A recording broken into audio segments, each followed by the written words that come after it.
Hey guys, it's Krystal, and I recently got the chance to chat with Dr. Desai and Deidre Caldbeck from Apple. As you guys may know, we're getting closer and closer to those official software releases coming this fall. But in today's video, I want to dive a little more into all things health and a very exciting feature that's coming to watchOS 9. Well, when we think about, just even stepping back, when we think about health at Apple, we really want to have an approach that is incredibly holistic. And sleep plays such an essential role in our lives, not only for our health, but, really to enable the quality of life and the ability to really take on the day. But on average, our time of sleep actually accounts for about 1/3 of our lifespan when you think about it. And it really demonstrates the key significance to sleep in our day-to-day lives. And when people don't get enough sleep, there's good studies and science to show that our health risks really rise. And there's so many things really in this world that take up our attention that it's precisely that insight that really impacted our approach and really shaped our approach to sleep for our users. Tracking is a really good start, but the sleep app really goes further now, really taking a holistic approach to sleep by providing valuable tools to help users get their desired amount of sleep, to get to bed on time, and really create a really lovely and approachable pre-bedtime routine as well. And Wind Down really allows Apple Watch and iPhone users to create a customized routine before bed, including setting up a specific scene in the Home app, listening to soothing soundscapes, or using your favorite meditation app. And in Sleep Focus, Apple Watch turns on to Do Not Disturb and really automatically can darken the screen overnight to really help minimize those distractions. And then, of course, once you're asleep, the way Apple Watch tracks your sleep is through a detection of micro movements from the watch's accelerometer. And the accelerometer can track the rise and the fall of your breath during sleep, and Apple Watch intelligently captures when you're sleeping and how much sleep you're getting each night. And one of my favorite features is really how we help our users wake up. Apple Watch offers a silent, haptic, gentle alarm and offers gentle sounds, offering a really peaceful and gradual start to the day, and can also really be helpful to not disturb a partner. And then in the morning, you can see a visualization of your previous night's sleep, including periods of wake and sleep. And we've heard such incredible feedback from our users on how this has helped them in reaching their goals. And so we really wanted to dig further into the science and go a little further with our work in sleep. And that's why we're here today, is to talk about sleep stages. So Deidre will talk us through additional insights that we're giving our users. Great. Thanks, Sumbul. Just like she said, we've been really proud of the feedback we've seen from our users when we first introduced sleep tracking and the sleep app on Apple Watch. And we know people from all backgrounds, including medicine, research, and consumers generally, are really fascinated by sleep and the impact it has on our well-being. I mean, I'm fascinated when I think about the fact that you spend 1/3 of your life asleep. And so, of course, it would be natural to wonder what happens while you're sleeping and to get more insights into that. So just like Sumbul said with watchOS 9, this year we wanted to give users even more information about their sleep through the night. So this fall, you'll not only be able to see your time asleep, but you'll now be able to see your sleep stages. So in REM, core, and deep sleep in the sleep app, and you'll be able to see when you are awake. And the way we're tracking sleep stages is similar to how we track time asleep. So it's through signals from Apple Watch's accelerometer, but also the heart rate sensor. So we track time asleep with accelerometer. We're adding the data from the heart rate sensor to track sleep stages. So REM sleep, or rapid eye movement, is the stage when you experience vivid dreaming, and studies show it may play a key role in memory. Now, while it's sometimes referred to as light sleep, we call core sleep the stage that's just as critical as any other sleep stage. And during this stage, your muscle activity lowers, your body temperature drops. It actually does represent the bulk of your time asleep. And then deep sleep, which is also known as slow wave sleep, it has this restorative effect on the body. So you can track your sleep by wearing your Apple Watch overnight. And then you can go into the health app on your iPhone and you'll be able to see how many minutes and what percentage of time you spent in each sleep stage. And you can actually track your sleep trends over time and compare that with things like respiratory rate and heart rate, which can also be measured during sleep. And, the thing that we really wanted to close on and the thought that we wanted to really close on is that everything we do at Apple is really based on science. The machine learning models for sleep stages were actually trained and validated against the clinical gold standard of polysomnography. And it was done with one of the largest and most diverse populations ever studied for a wearable. And continuing with this theme on focusing on the science, we really want to continue to invest in research. And while the science of sleep is really still being explored, we know each stage can play an essential function, as Deidre nicely laid out. So we've been collaborating with the American Heart Association and the Brigham and Women's Hospital from the Harvard School of Medicine on the Apple Heart and Movement study offered in the research app. And we've been doing this collaboration since 2019. And with this upcoming feature, now the study can actually incorporate sleep stage data so researchers can really better understand the cycles of sleep and how it might impact other areas of health like your mobility and your heart health. And the research can really help us better understand what additional sleep insights we can offer in the future to our users that are actionable. And that's one key element that we think about a lot is how do we provide actionable insights? One of the things that we really think about is, as I talked about, is when we put a feature out there, we want it to be grounded in science. And so, the fact that we may not have been the first, but what we did do is really think about how did we feel good about what we put out for our users and the science behind it. And so the work that we've done around sleep stages has taken us a few years, but really thinking about, we've done multiple studies to really understand the feasibility of what we were looking at, to make sure we're accurate in terms of the stages we're presenting, and even just how we've classified the different sleep stages. We put thought behind it from a scientific standpoint.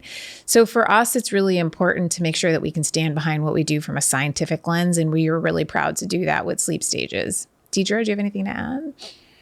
Yeah, I think the only other thing I would add is, not only do we, of course, want to make sure that it's validated for accuracy, but because we have, such a diverse population of users, we wanted to ensure that the algorithm that we built and tested and validated was trained across really just the most diverse population that we have to study, because that is actually representative of our user base.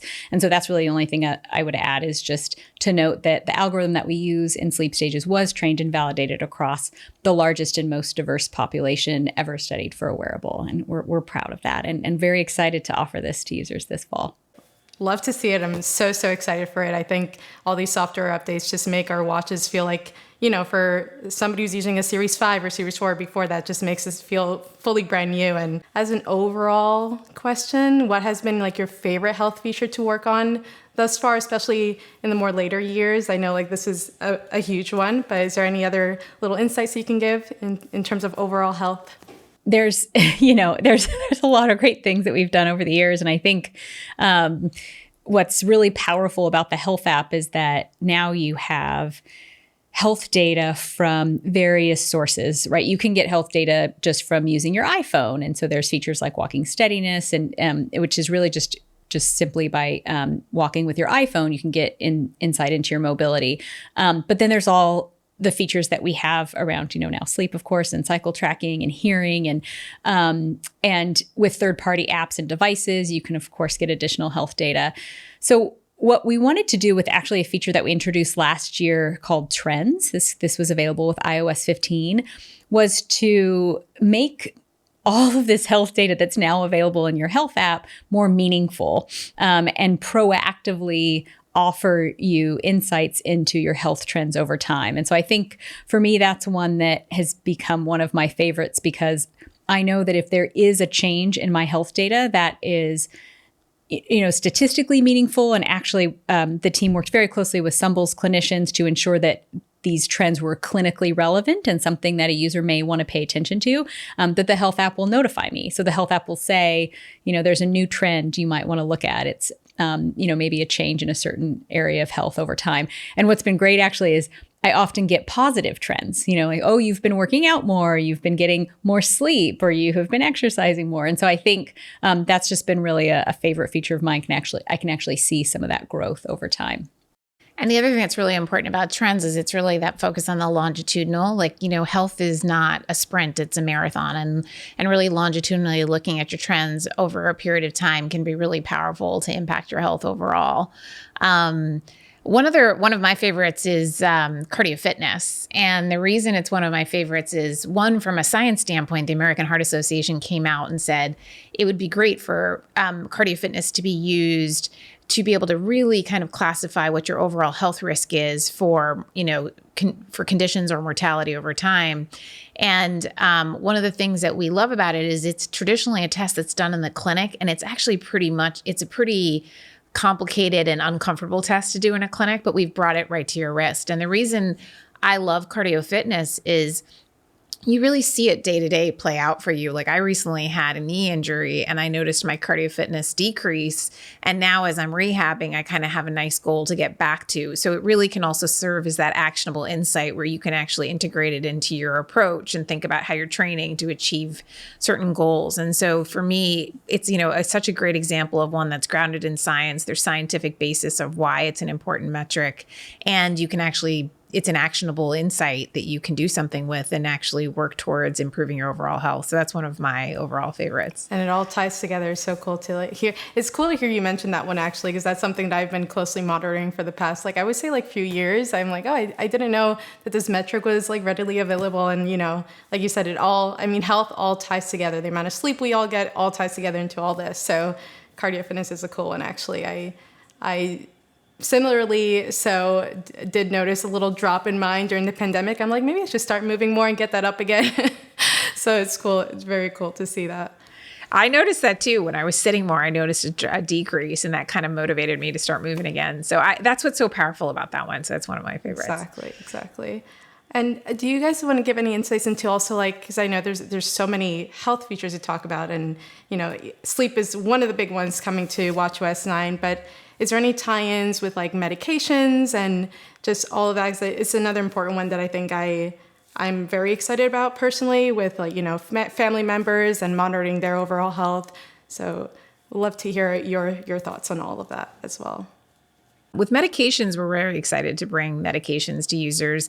That's another example of a key part of your health that so many of us actually interact with, whether it's supplements, vitamins, medications. And just as you mentioned, with the ability with health sharing, we'll actually be able to kind of motivate our loved ones and our families to be able to stay on track. So, you can create a schedule, create reminders, and really track if you're adhering to taking your medications. So we think that is an incredibly powerful and important tool and an important part of your health.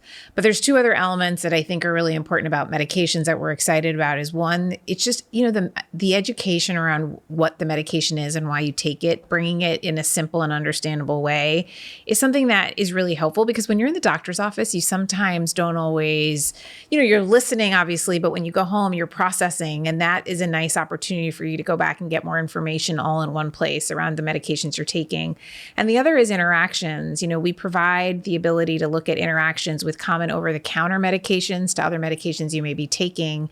And that's really powerful because drug-drug interactions can often be cause for hospitalizations, certain illnesses, certain, adverse interactions. And so the ability to be able to look at how your medications actually interact with each other, we think is something that we are hoping will be really useful to users and something we're incredibly excited about.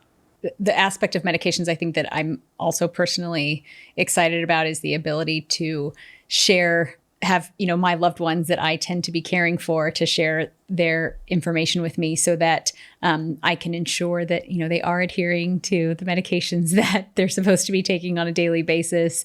But also, I think sometimes that health sharing journey is more about just congratulating them on great progress. And so if I can see that, they've done a really good job of adhering to their medications, for the last few weeks, that's a good way for me to reach out and say like, oh, I'm so proud of you. It's so great that you've, been taking your medications, and I'm sure you're feeling great, and I'm sure you're feeling really healthy. And so I think using that is just a way to kind of give them increased encouragement, I think is going to be really powerful for our users. So that's it for today. Big thank you again to Deidre and Sumbul for taking the time to chat. I am so excited for all of these new features coming, but I want to know in the comments below, what are you guys most excited for across the board? Thank you guys so much for watching. Don't forget to subscribe, and hasta luego.